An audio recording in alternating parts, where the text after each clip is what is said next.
Okay, everybody, I am reading chapter 3 of The Singing Tree to you guys. This one is called The Young Master.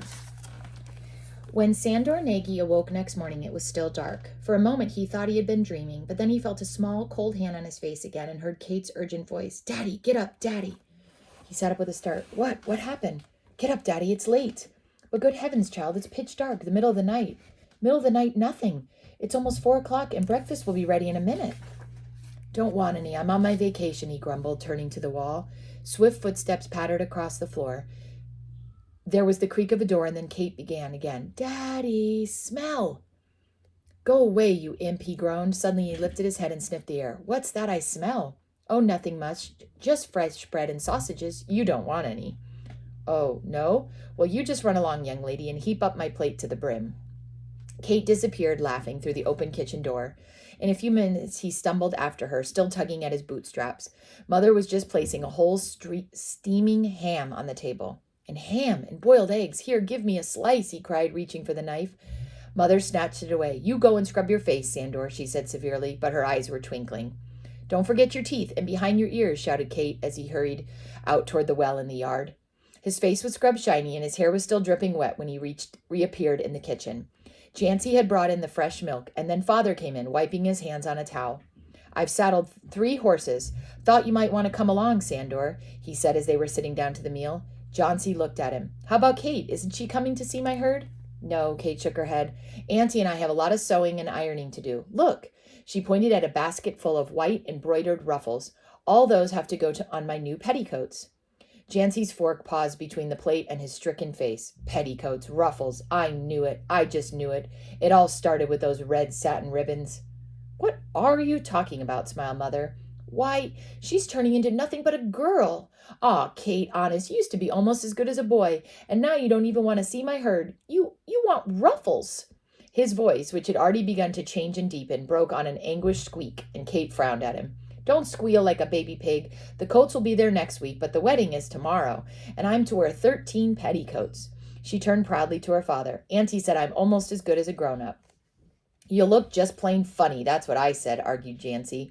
"All swollen out with skirts down below and skinny as a plucked-up chicken up here." He made an upward movement from his waist to his neck. "Grown-up girls are all fat all over, like Mother. Oh, I don't care anyway. Go ahead and look funny." Mother took a look at Kate's flashing eyes and said quickly, "She is as good as grown up when it comes to helping me. And Jancy, she can't stay a tomboy forever. It just isn't seemly for a big girl to go riding astride a horse."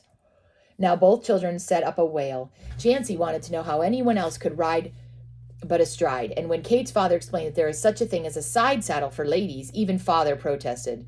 "Not for a self-respecting plains horse. If Mother says Kate is too old to ride like a boy, she'll just stay on the ground. But I won't have a good riding horse ruined, least of all Milky."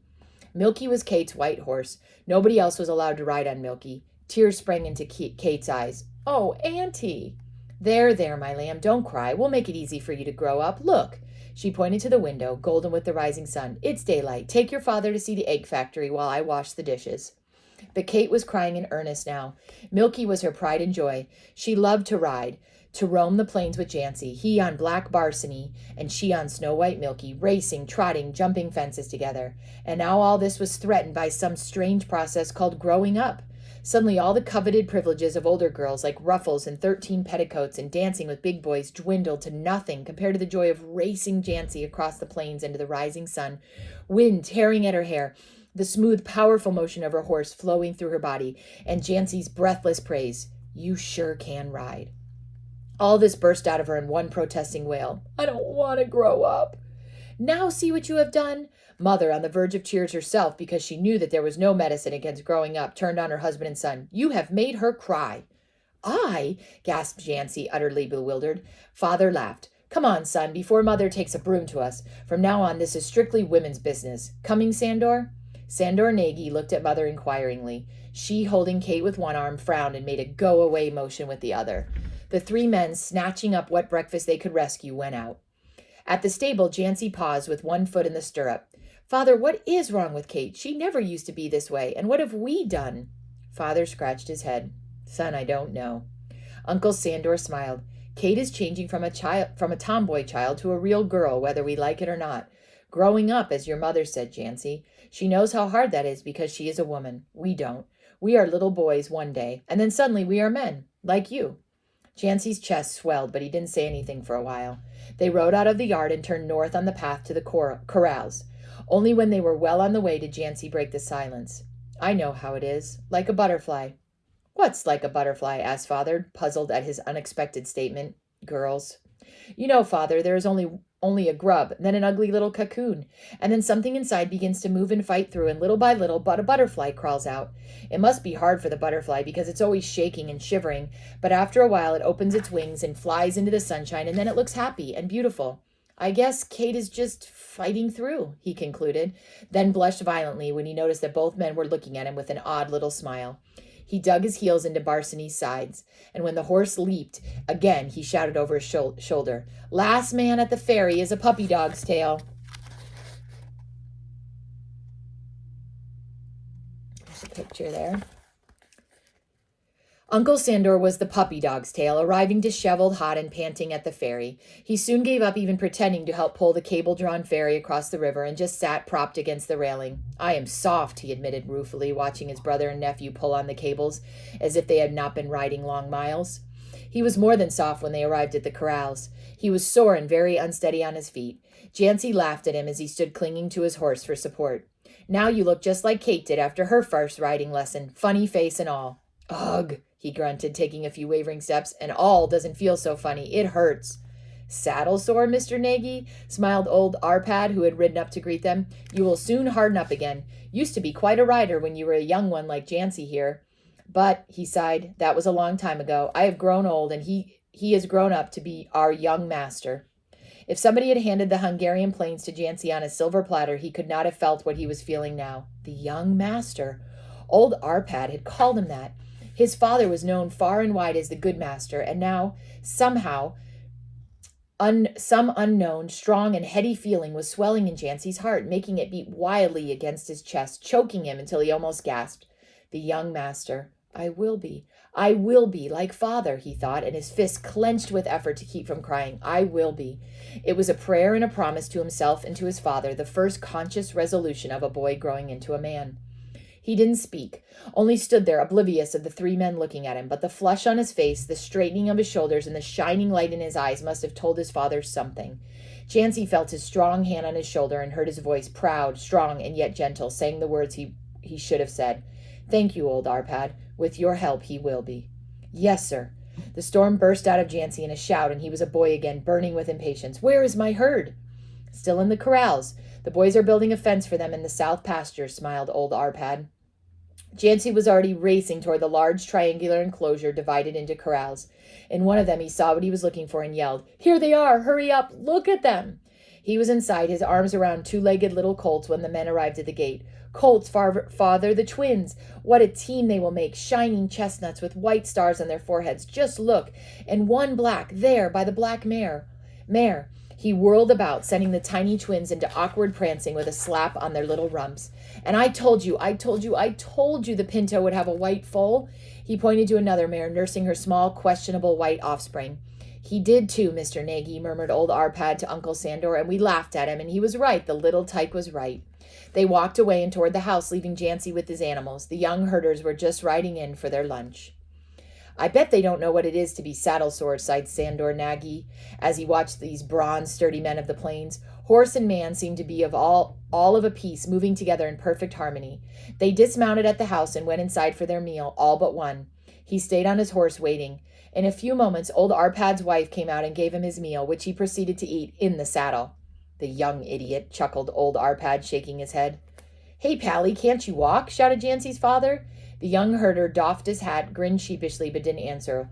Old Arpad, still laughing, turned to father. He swore that he will not set foot on the ground except to sleep for 6 months. But why? You know, Mr. Nagy, that he had been away for his army service. Father nodded. And, said old Arpad, shaking with laughter, those boneheads at the recruiting office kept him. A herder, a man who lives on his horse, in the infantry for 3 years. He came back here last night, footsore and as mad as a wet hen, swearing that he won't walk another step for 6 months, and by everything that's holy, he means it. Can you blame him? Chuckled father. I can't even blame him for the things he says about the army. We didn't teach him the language he uses now. They did. You could fry an egg on some of the words he has learned. Jancy had come up too and was listening with both ears. Let's go and talk to him, he proposed hopefully. I'd like to myself, said Uncle Sandor. Well, Polly, Father smiled at the young herder, I hear you didn't care for army life. Mind your words now, warned old Arpad. Pally minded them. His face got red and redder in the effort, but his tongue didn't slip. Mr. Nagy, he began, 3 years they have kept me away from home, the plains, my horse, for what?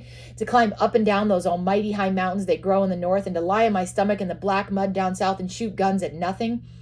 To peel potatoes, polish grass buttons, wash dishes like a woman, make beds so neat and tight that a flea would scream if it tried to get under the covers? To march all day, carrying blankets, overcoats, gun, bayonet, ammunition, food, water, bandages all day, mind you, just to tote them home again at night? To eat bread and water in solitary? He blushed a still deeper red and stopped. What for? Out with it, laughed Father. Paley struggled. For trying to help the top sergeant. They wouldn't lock you up for that, cried Jancy. That one did. He was an Austrian like the rest of them, and the poor fish can't speak like decent folks. All day he'd been hollering at us until he had no voice left, and his poor eyes were popping. So I stepped out of line and told him. An amused smile twitched Pally's perky little mustache, and he pushed his hat way buck up on his head. Told him good and loud that if he stopped braying like a homeless jackass, we would know what he wanted. The men burst out laughing. You, a rookie, told that to a top sergeant, gasped Father. Sure, and why not? It was God's own truth, grinned Pally. But he just got madder than he was before, and he made the whole company march into the swamps. When we were knee-deep in water and mud, he yelled, down, and down he went. Down we went, on our stomachs. Do that 100 times, he bawled. And next time you'll understand me, you...